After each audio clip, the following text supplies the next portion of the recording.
The Italian Wine Podcast is the community-driven platform for Italian wine geeks around the world. Support the show by donating at ItalianWinepodcast.com. Donate €5 or more and we'll send you a copy of our latest book, My Italian Grape Geek Journal, absolutely free. To get your free copy of My Italian Grape Geek Journal, click Support Us at ItalianWinepodcast.com or wherever you get your pods.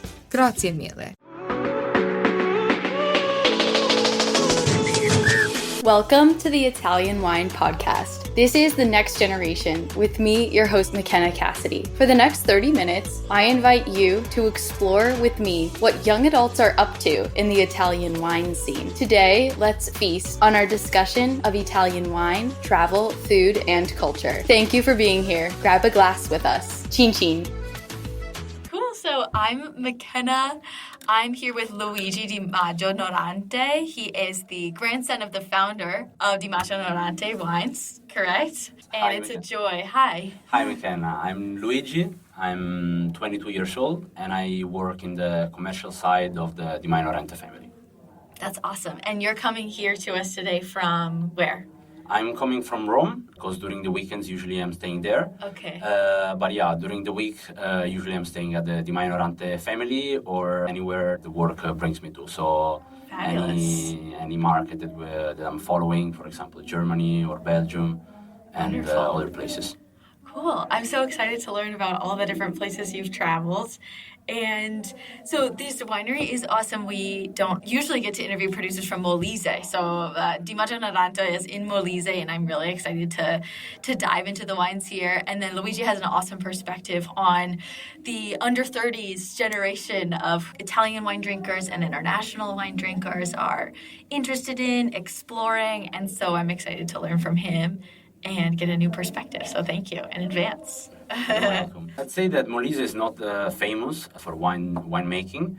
We're actually the first winery in Molise that started to produce qualitative wines. We're the first winery that who have vinificated Tintilia, which is the local variety. Mm-hmm. We're the first winery who planted Aglianico grapes in Molise. And we're maybe the first winery that made it to a worldwide market, because many local producers are not too focused on quality and internationalization of the Molise wines, while we were the first wines to actually bring the wines from this region internationally and in terms of also of pricing. Oh, fabulous. And so your grandfather started the winery, and can you tell me like kind of when he started it and why? Okay, so my grandmother family was a noble family in Molise. After a couple political reforms and everything, they lost most of their lands. Okay. They used to have more than 8,000 hectares, and it reduced to 350 because of the political reform. Okay. And then with the heritage and everything, my grandmother remained with 40 hectares in the southern part of Molise. Okay. And in there, my grandfather was producing many agricultural products together with wine. Okay. He started to discover that there was a lot in the territory to exploit in terms of winemaking.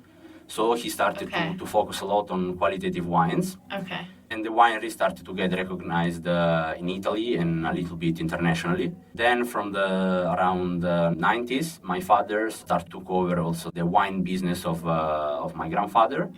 And in that part, the winery really did the step up to become like a really important player in Italian winemaking. Wow. Now we count around 140 hectares, about 40 hectares of other products such as oil, tomatoes, or grains. Are you enjoying this podcast?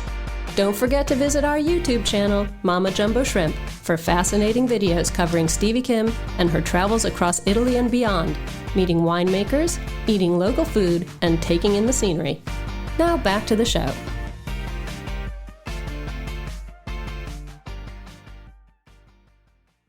Oh, wonderful.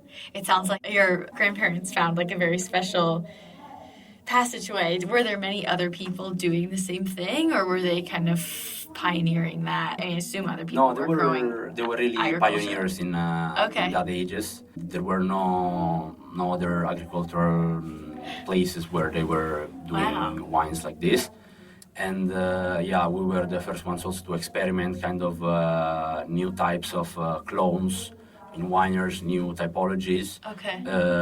We really step up there. But also, I have to say we have a very good conditions to make wines. Okay. Because we're very close to the sea. We're about 2 kilometers from the seaside. Okay. So we have like a continuous breeze that helps a lot to reduce at minimum treatments in the vineyards. Because obviously there is less humidity, so there are less possibilities for diseases to go on the vineyards. Okay. And then we have a very good thermic excursion from day to night. In the summer can get over 20 degrees. So it helps a lot the grapes to express their aromatic compounds, to increase the aromatic compounds of the grapes. Okay, so it's a warm, dry climate. Yes. As everyone who's listening, I'm sure is aware, the Apennine Mountains run down the center of Italy, and Molise is on the east coast of the country. So it's very interesting because there's access to the sea, but there's like different slopes. But your vineyards, it sounds like, are a little lower in elevation, like towards the ocean. Or do you have hillside? It depends. As well? We have vineyards at the sea level, Okay. and we have also wines at vineyards, not wines, 200, 300 meters above sea level. Oh, okay. Like about 5 kilometers from the winery, especially for Tintilia and other varieties. For example, Tintilia can be made only 200 meters above sea level. So it's mandatory to have like the height to produce them. It needs that bit of altitude Yeah, exactly. to have a bit cooler climate. Yeah, exactly. Yeah, Molise it's quite interesting territory. Yeah. Because it starts from the sea and it goes up until to the mountain. So it's like a steep. So it starts from the sea level and it goes up. It has not like, mountains, then hill. No, it's like an all at the same- exponential yeah. slope. It just goes like exactly. directly high. That's very unique, and it's a little bit like concentrated towards the sea, but that's awesome. You could be on the beach 1 hour and the next hour be up in the mountains. Oh, how diverse. That's so cool. And tell me about the Molise Rosso Don Luigi. Like, where does this wine sit? Is this a flagship wine of yours? And then it's Montepulciano. How is that made, and what's that wine like? Okay, yeah. Don Luigi, it's the wine that actually made the winery famous in terms of pricing. Okay. So all the Tre Bicchieri, the Wine Spectator, over 90 points and things like this. It's a Montepulciano 100%, late harvest. So the grapes are picked a little bit later after the normal maturation time. Okay, is that like October or September? It obviously depends on the vintage, Yeah. but I would say about 1 or 2 weeks after the normal Montepulciano grapes are picked. Got it. It's a wine like the true maturation. It's made to concentrate the taste and the aroma of the wines. But we decided not to make it too strong, too powerful, too alcoholic, in terms of alcohol degree. It has an aging of about 2 years in barrique and tonneau, and then about 2 years aging in the bottle. Wonderful. Yeah, and so it's a wine. It's a very rich wine, very powerful, very round. You have some notes of mature fruit, some vanilla, some tobacco. It's a very complex wine, very, very particular. So Montepulciano is one of like the most important Italian red grapes, and when it's vinified well, you could do some nice aging and some touch of oak, and the late harvest is very interesting because you're risking high alcohol, but you obviously don't need to vinify it in that way. But it's always very like plush, velvety texture, very rich but refreshing at the same time, and it sounds like you have the opportunity for some altitude, which will maintain that acidity as well. It's also interesting that you would do late harvest and have medium plus acid.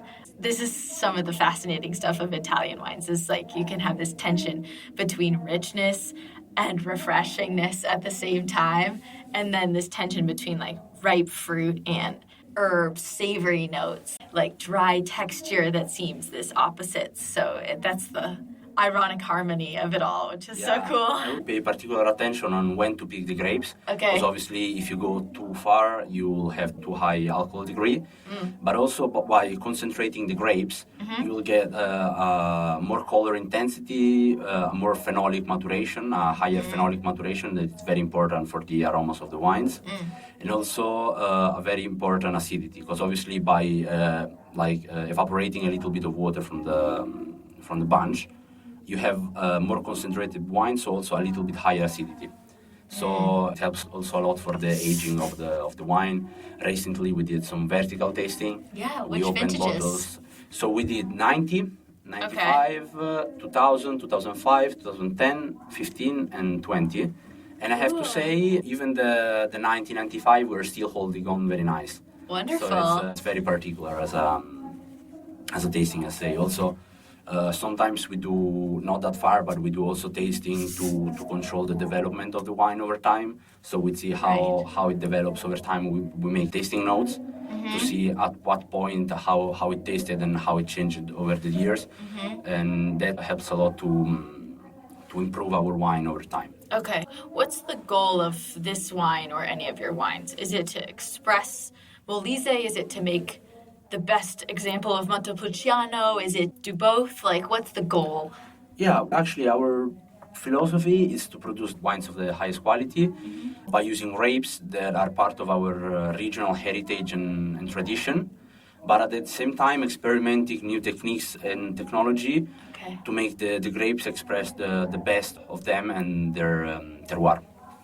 Wonderful. So a harmony of all of the above. Yeah, exactly. With a special family touch. That's awesome. And also we have a particular care also for nature. We are eased by the fact that we can use less treatment. I was talking about it before about the ventilation. Right. But also we are biological since the 90s.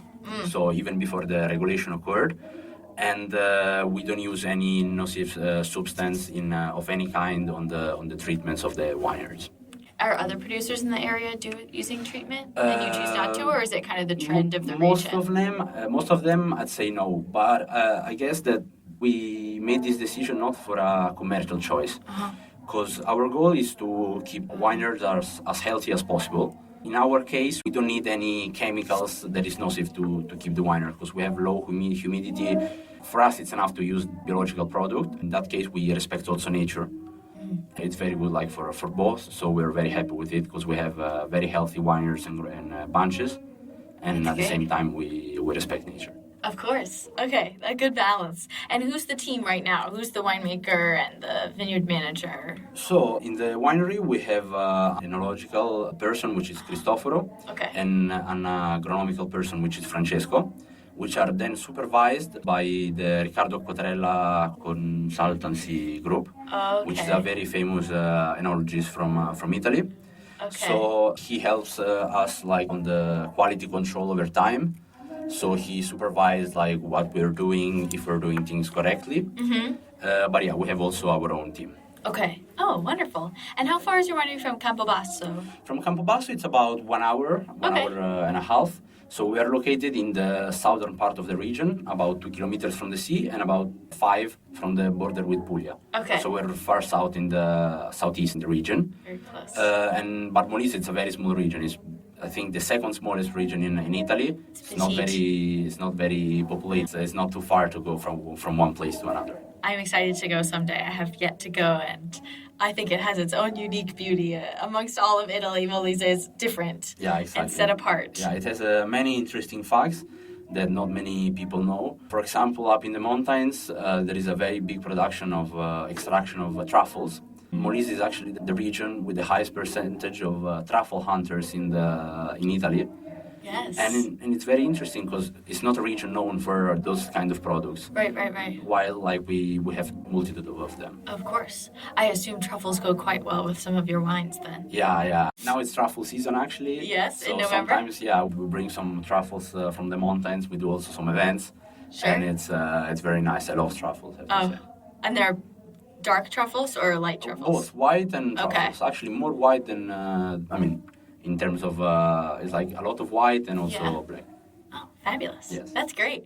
And I'm excited to hear your personal story, but before we move there, I just wanted to recap. The winery makes wonderful expressions of Falanghina, Tintilia, which is like, tinto means like red in Spanish, so it's a red grape, and it has like this tension of spicy notes, floral notes, medium rich body, like very, right? Yeah, it's a very particular grape. It's not too powerful, so it's very delicate, but very elegant at the same time. Cool.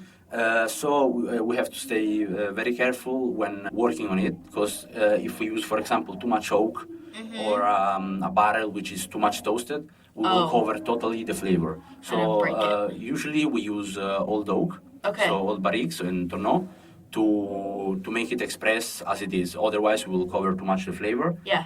And it's very particular also because it can be paired with different kinds of food. Some people also pair it with fish. Obviously not raw fish, but for example, a greasy type of fish that can be salmon or halibut or like a fattier fish. Yes, it can go well. And it's very nice. It's very refreshing wine. It's very particular. Coming from America, a lot of people are like, "Oh, I put, Pinot Noir with my salmon," but I picture a world where people in the new world are putting Tintilia with their salmon instead. Yeah, exactly. It's really the goal. Yeah, it's not easy to find a pairing as for any other wine. Yeah. But pair red wine with fish, it's a complicated goal. But in my opinion, if we understand well the dish and the wine, we can make a fabulous pair. And you can add spice and richness to the fish to build it up to match the wine a little bit. Yeah, exactly. That's great. And the Italian wines always add such flavor and herbs to the dish that you would lack in many other wines. So, and then there's the rosé and the Greco Bianco. Could you describe the blend of the rosé? The rosé is 100% Aglianico. Okay, yes. Aglianico, it's a grape which is very tannic. So we pay a lot of attention in the contact with the skin, because obviously if we put the wine in too much in contact with the skins, we'll have a red wine, a tannic wine. So to keep it as fresh and floral as possible, the contact with the skin is limited at a very short time. It has an aging of about 6 months in still and about 3 months in the bottle, and then it goes on the market. Yeah, we decided to keep as fresh and floral as possible. It's a very particular wine, and is it screw cap? No, it's no cork. Okay. We're actually thinking about moving to the screw cap, but at the moment we use cork. Okay, wonderful. Which wine that your family makes is your favorite, personally? My personal favorite, first of all, spare time. I'd say it's the Contado. Maybe in terms of absolute values, maybe the Sassius, which is his older brother. But the Contado, it's a wine that is amazing for its price also. What's in it? It's Aglianico 100%. Oh, beautiful. It's a wine that has won many prizes in terms of price to ratio quality. Okay. Actually, once it won also the wine as best wine in Italy for price to ratio quality. It's an amazing wine. It's not too powerful. It's not too strong. It's perfect for like an everyday kind of meal. Totally. It's very particular. And then also another one that is a little gem. It's a Passito wine. It's a Royal Moscato dried on the plant. Thanks also to our ventilation, the breeze that I was talking to you about that was coming from the sea. We keep the Moscato grapes, the vineyard, until it's very, very dry. Then we vinify it, and it's a very particular wine. It's not too sweet, so it has a very good balance between acidity and sweetness. So it's perfect for both the dessert and also for cheeses. We did many events with cheese tasting, and it's a very particular product. Oh, that's fabulous. I can't wait to try that someday. It's not too rich to then start off your meal with the cheeses. No, I would say that's for maybe either aperitif or end of meal. Yeah. And it's a wine, sometimes the Passito wines, so the sweet wines, are too sweet. So you take a sip and then you stop drinking it because it's too sweet. While in this case, we have this good balance that enrich the flavor of what you're eating or drinking. That's awesome. It's amazing, That's great. Thank you for sharing that. Yeah, no problem. And tell me about yourself. What's your story? Like, we were talking before, you've been all over the world. So where have you been? What have you seen in wine? And then we'll talk about what the young people are drinking. Okay, so I was born in Rome. So I grew up in Rome. I stayed there until the third year of high school. Then I moved to Canada 1 year, and I graduated there. Okay. So I skipped the last year of high school in Italy, because in Italy high school is 5 years, in Canada is 4. And I went directly to university. I studied 3 years in Belgium economics, and I finished last year, so 2022. And now I'm working in the winery. I first did some experience in my winery in the production side. Then I moved to the commercial part of the winery. And then since May until 1 month ago, I was working in Famiglia Cottarella, also in production. Okay. When you were traveling and doing your school in other countries, did you ever imagine not having a career in wine?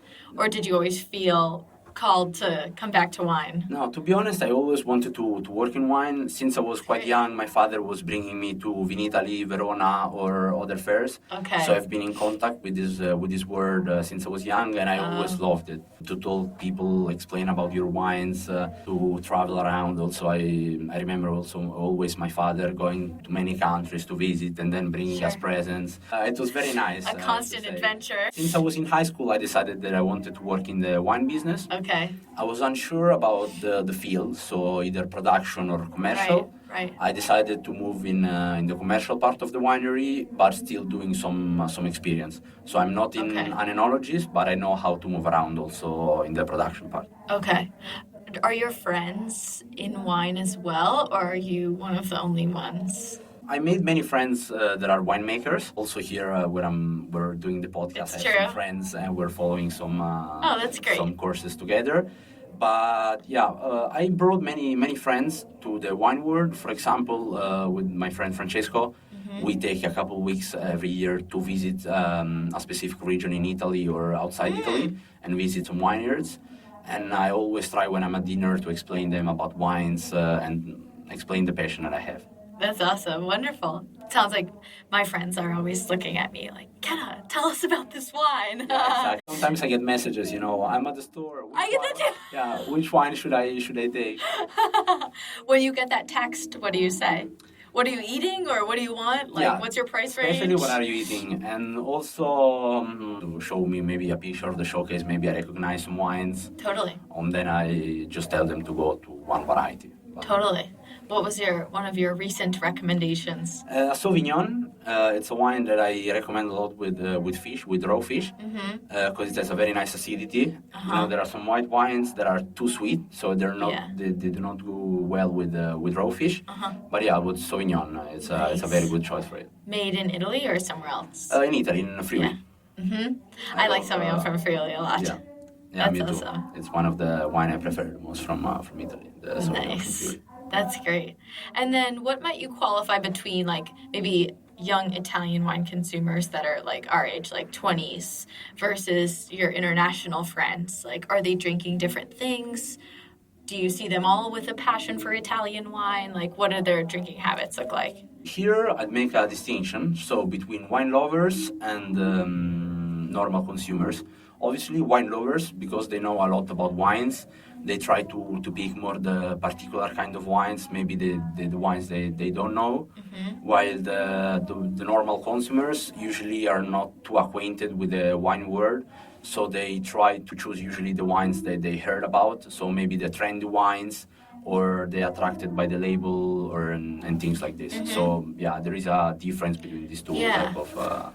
Do you think as evangelists for wine, as we are, do you think the goal is to make new friends of wine from those people who are not attracted to it currently, and or strengthen the relationships with the wine lovers already, with Italian wine, for example? Yeah, I would say that winemakers in general, I'm not talking only about Italy, but in the world, needs to improve the communication between the winery and the terroir with the end consumers, because usually there is no contact at all between the producer and the end consumer, because usually we pass through an importer or an agent, and so usually the end consumer do not get the information that the winery can give. So when drinking a product, they do not know much about it. While there are many things that are very fascinating that can be learned during these things. So yeah, in my opinion, a goal that the wine world needs to have is the communication between the wine producers and consumers. Reminds me of the phrase that the longest journey in life is the journey from the head to the heart. Yeah, exactly. This 12-inch distance is the longest journey in life, and it feels like somewhat of metaphysically a similar distance between the consumer and the producer of this area of communication in between there, what makes up that space and what links them together, exactly. you know? Yeah, I agree. Oh, that's wonderful. You are so knowledgeable about the area and the wine industry, and I'm very excited to see what more you will do. So thank you for all that you do to share Italian wine with others, and for all the wines your family makes. I can't wait to taste more of them. I'll have to come back to Vin Italy to taste them, I think. Yeah, you're welcome. Also, whenever you want to visit Molise and the winery, we'll wait for you. Amen. Thank you so much. Cheers. Chin. Tante grazie for joining me today. Remember to catch our episodes weekly on the Italian Wine Podcast, available everywhere you get your pods. Salute!